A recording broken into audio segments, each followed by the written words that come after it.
दोस्तों, जब भी कोई हवाई जहाज रडार से गैब हो जाता है और काफी ज्यादा ढूंढने पर भी ना मिले तो मान लिया जाता है या तो हवाई जहाज समंदर में गिर चुका है या जमीन पर गिरकर कहीं तबाह हो चुका है। लेकिन आज हम आपको एक ऐसे जहाज के बारे में बताएंगे जो 37 सालों तक गायब रहा और एक दिन उसी स्थिति में वेनेजुएला के एयरपोर्ट पर उतरता है जिस स्थिति में वो 37 साल पहले उड़ता है। तो आइए दोस्तों, इस घटना को विस्तार से जानते हैं। दोस्तों, ये घटना है 21 मई 1992 की, जब एक हवाई जहाज वेनेजुएला के हवाई अड्डे पर लैंड करता है। हैरानी की बात तो ये है कि इस जहाज ने 22 जुलाई 1955 में 4 कर्मी दल के सदस्य और 57 यात्रियों के साथ न्यूयॉर्क से मियामी के लिए उड़ान भरी थी, जो मियामी पहुंचा ही नहीं और रास्ते में ही कहीं गायब हो गया। इस घटना का मुख्य सबूत जहाज के पायलट और कंट्रोल टावर के बीच हुई बातचीत की रिकॉर्डिंग है और दूसरा सबूत 1955 का एक छोटा सा कैलेंडर है जो जहाज के पायलट ने दोबारा उड़ान भरने से पहले रनवे पर छोड़ दिया था। कंट्रोल टावर के कर्मचारियों का कहना था कि उन्होंने इस घटना को अपनी आंखों से देखा था। कर्मचारियों का कहना था कि ये प्लान कुछ अजीब और अलौकिक था, जो बहुत पुराने मॉडल का लग रहा था तथा रडार स्क्रीन पर भी नहीं दिख रहा था। जहाज के रनवे पर उतरने से पहले पायलट और कंट्रोल रूम के कर्मचारियों के बीच रेडियो कम्युनिकेशन द्वारा बातचीत हुई। जब कंट्रोल रूम के कर्मचारी ने पायलट से उसका नाम पूछा तो उसने जवाब दिया कि हम कहाँ हैं। उसकी आवाज से घबराहट और परेशानी का पता साफ साफ लग रहा था। अंत में पायलट ने कहा कि यह एक चार्टर्ड फ्लाइट 914 है जिसमें 57 यात्री सवार हैं और यह फ्लाइट न्यूयॉर्क से मियामी के लिए है। पायलट की यह बात सुनकर कंट्रोल रूम में सन्नाटा छा गया, क्योंकि फ्लाइट 914 का destination point Miami Caracas Venezuela से 1800 किलोमीटर दूर था। तभी कंट्रोल रूम ने पायलट को जवाब दिया कि यह तो काराकास वेनेजुएला साउथ अमेरिका है, क्या आप खो गए हो? पायलट की तरफ से कोई जवाब न मिलने पर भी कंट्रोल रूम ने मुसीबत में जानकर जहाज को रनवे पर उतरने की अनुमति दे दी और जहाज सफलतापूर्वक रनवे पर उतर गया। जैसे ही कंट्रोल रूम को लगा कि अब स्थिति नियंत्रण में है तो उन्होंने पायलट की आवाज सुनी जो अपने साथी पायलट से कह रहा था कि देखो, ये क्या अजीब सी चीज है। जैसे उन्हें एयरपोर्ट पर खड़े जेट प्लेन को देखकर बहुत हैरानी हुई हो। कंट्रोल रूम के कर्मचारी डॉक्टर डेला कोर्ट के अनुसार पायलट ने बताया कि ये फ्लाइट 1955 में मियामी के इंटरनेशनल एयरपोर्ट पर सुबह 9:55 पर लैंड होनी थी। तभी उन्होंने पायलट को बताया कि यह काराकास वेनेजुएला का इंटरनेशनल एयरपोर्ट है और आज 21 मई 1952 है। जहाज का पायलट डॉक्टर डेला कोर्ट की बात सुनकर भौचक्का रह गया। उसके मुंह से बस इतना ही निकला, ओह माय गॉड, जैसे वो अपनी सांस ही भूल गया हो। डॉक्टर डेलाकोर्ट ने पायलट का हौसला बढ़ाने की कोशिश की और सहायता के लिए ग्राउंड स्टाफ भेजने की बात कही। यात्रियों के चेहरे को देखकर लग रहा था कि जैसे उन्हें किसी बात का आभास ही नहीं था। उन्हें तो अभी भी यही लग रहा था कि उन्होंने मियामी में लैंड किया है और वे 1955 में ही हैं। जैसे ही ग्राउंड क्रू प्लान के पास जाने लगा तो पायलट एकदम से चिल्लाया, नो डोंट, हमारे पास मत आना, हम जा रहे हैं। ग्राउंड क्रू ने बताया कि उस समय सभी यात्रियों के भौचक्के चेहरे नजर आ रहे थे, जैसे वे कुछ समझ ही नहीं पा रहे थे कि उनके साथ ये क्या हो रहा था।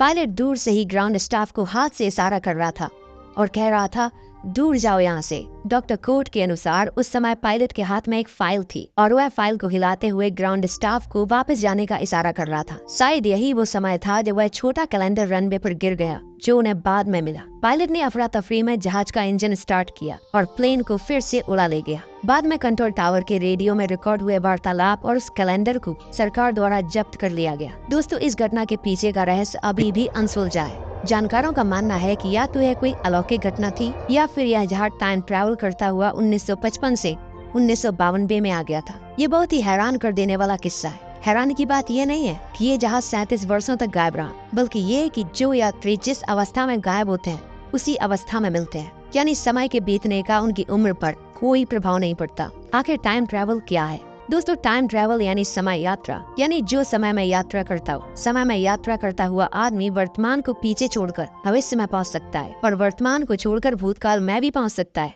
दोस्तों, इस बात पर यकीन कर पाना किसी आम आदमी के लिए बहुत ही मुश्किल है, परंतु हाल ही के वर्षों में ऐसी कई घटनाएं सामने आई हैं जिन्होंने बड़े बड़े वैज्ञानिकों और बुद्धिजीवियों का भी सिर चकरा दिया है। लेकिन बहुत से वैज्ञानिक समय यात्रा को काल्पनिक मानते हैं, क्योंकि ऐसा मानने का उनके पास कोई ठोस कारण नहीं है। लेकिन कुछ वैज्ञानिक समय यात्रा की संभावना से इनकार भी नहीं करते। वैसे देखा जाए तो हम सभी समय यात्रा कर रहे हैं। हम समय यात्रा करते हुए भूतकाल से वर्तमान और वर्तमान से लगातार भविष्य की ओर जा रहे हैं। हमारे वर्तमान समय यात्रा की दर 1 घंटा प्रति घंटा है, यानी हमें भविष्य में 1 घंटा आगे जाने के लिए 1 घंटे का ही समय लगेगा। लेकिन यदि यही समय की गति 1 घंटा प्रति घंटा न होकर कम या ज्यादा हो तो व्यक्ति भविष्यकाल या भूतकाल में भी जा सकता है। दोस्तों, आपने वैज्ञानिक अल्बर्ट आइंस्टाइन का नाम तो जरूर सुना होगा, जिन्होंने 1915 में थ्योरी ऑफ जनरल रिलेटिविटी का सिद्धांत दिया था।